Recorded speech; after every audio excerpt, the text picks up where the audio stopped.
Good afternoon. My name is Morgan Protz, and I know everyone has heard the very corny saying, when life gives you lemons, make lemonade, coined by Christian anarchist writer Elbert Hubbard in 1915. Sometimes life likes to throw us obstacles without warning and when you're least expecting them, and you have to figure it out. I personally have never been the one to adjust to change very well, but in December of 2019, when my parents decided to get separated, I had to learn to adjust.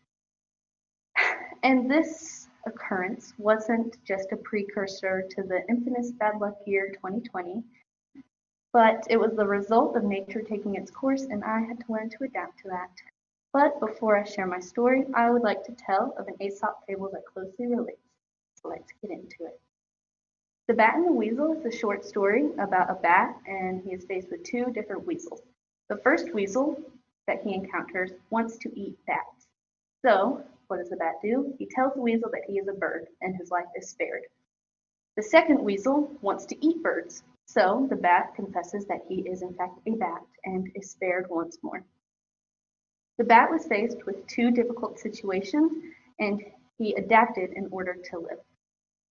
My parents separating was a very big obstacle that I was faced with, but it presented many smaller obstacles along with it. My mom was the one that moved out, so that meant me and my sister had to move all of her stuff out of our house into her new home. My entire Christmas break of 2019, post-Christmas to right when we went back, was spent moving all of our stuff from our house in Cameron to our new house in Whispering Pines. And while that was hard to deal with, it was especially harder to go back to this house that I had lived in for 16 years and to see it just gradually get more and more empty. And the second biggest obstacle that I was faced with was that my dad also moved. So that meant that, again, this house that I had lived in for 16 years and like the land it was on, I would no longer one day inherit that. And I had built my future plans around coming back to this house to live in one day. Despite all of these obstacles that I was faced with, I learned to make the most of my new normal. In Whispering Pines, I was a lot closer to all of my friends. And then when my dad moved to Aberdeen, I was a lot closer to like all the food and activities to do. And I was also closer to Harris Teeter, where I work. And I learned to make the best of my new homes. And all around, it's just a better situation for everyone. So the fable of the Bats and the Weasel and my story both follow the theme of making somewhat bad situations into a good account. And when I was faced with obstacles, I turned to the brighter side of things and I chose to focus on the positivity rather than the negativity. And I made lemonade out of the lemons that the universe so kindly granted me, and I'm the happiest I've ever been because of it. Thank you.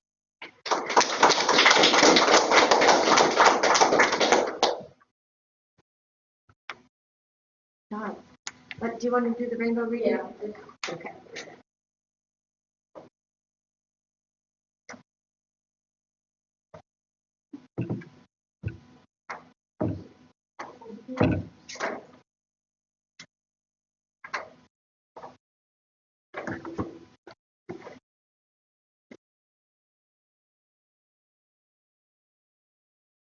You can begin whenever you're ready. When the sunlight strikes raindrops into the air, they act as a prism and form a rainbow. The rainbow is a division of white light into many beautiful colors. These take the shape of a long round arch with its path high above, and its two ends apparently beyond the horizon.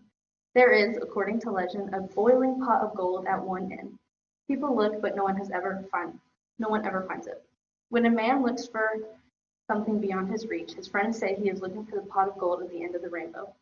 Throughout the centuries, people have explained the rainbow in various ways. Some have accepted it as a miracle without physical explanation. To the Hebrews, it was a token that there would be no more universal floods. The Greeks used to imagine that it was a sign from the gods to foretell war or heavy rain. The Norsemen considered the rainbow as a bridge over which the gods passed from Earth to their home in the sky. Others have tried to explain the phenomenon physically. Aristotle thought that the rainbow was caused by reflection of the sun's rays by the rain. Since then, scientists have found that it is not reflection but refraction by the raindrops which causes the rainbows. Many complicated ideas about the rainbow have been formed. The difference in the rainbow depends considerably upon the size of drops, and the width of the color band increases as the size of the drops increases. The actual primary rainbow observed is said to be the effect of the superimposition of number of bows. If the red of the second bow falls upon the green of the first, the result is to give a bow with an abnormally wide yellow band. Since red and green light, when mixed, form yellow, this is a very common type of bow, one showing mainly red and yellow with little or no green or blue. Thank you.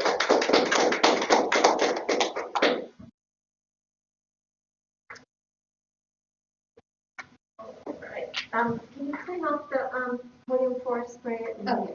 Clean it for us. Thanks.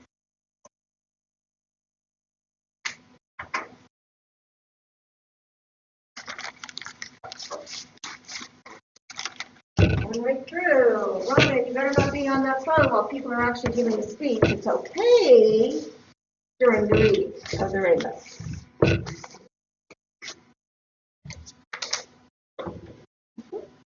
But not while people are speaking. I want you guys to be very attentive to that.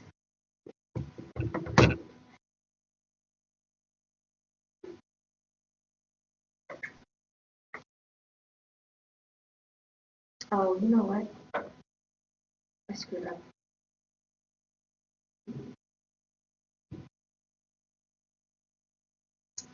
Up until now, I only have audio recordings of you guys. I think. Ugh. Okay, no one will have to look at me. Well, we'll get this down eventually. I think this one will be okay though. So I could have won that. Yeah, you could. All right, Elizabeth, don't start until I tell you to, okay?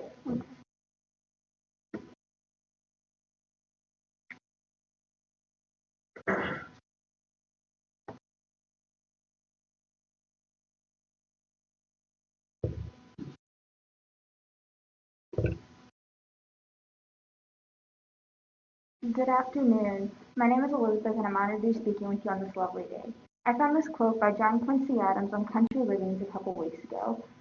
Patience and perseverance have a magical effect to which difficulties disappear and obstacles vanish. This is the best way I've heard put what patience and perseverance can do for you if you choose to use them. Patience and perseverance are things I've had to learn myself, and it hasn't been easy. Life has given me the opportunity, though, to test them on the daily and to teach me how to use them. Through an Aesop fable and a personal story of mine, I'm going to share with you how patience and perseverance can help you. Let's begin with the fable. I found the fable The Crow in the Pitcher on Aesop's Fable a week ago. A crow is dying from thirst, and he comes to a pitcher with just a little bit of water. He thinks to add some pebbles to raise the water up so that he can reach it and be able to drink. He keeps adding pebbles, but it takes a while, and even when he feels like giving up, he doesn't. The moral of the story is little by little does the trick. Now I'm going to share with you a personal story of how patience and perseverance have paid off for me. A year and a half ago, I got into art and painting again. I started sketching, which I had never done before. I'm not one to ask for help, so I took the challenge on of figuring out how to draw things by myself. It wasn't easy, and it required a lot of patience because I ended frustrated many days. For example, I did this city drawing where I had skyscrapers, a road down the middle with a car, windows and the headlights were lit up, there was a tree, some plants, ants, and a fence. I tried to draw all those things, and none of them were perfect on the first try, but I kept trying until I ended up with what I love to be a good drawing. The lesson I learned is that you have to have patience and perseverance anytime you're doing things, whether it be new or old. The crow in The crow's situation and my situation definitely do not compare in how drastic they were. However, they both show how patience and perseverance can pay off. As you saw, the crow had to keep working even when he felt like giving up. And I had to keep working even when I felt like giving up on my drawing. I want to leave you with this. If you ever feel like giving up, remember the crow who was dying but didn't give up even when it was hard. Thank you.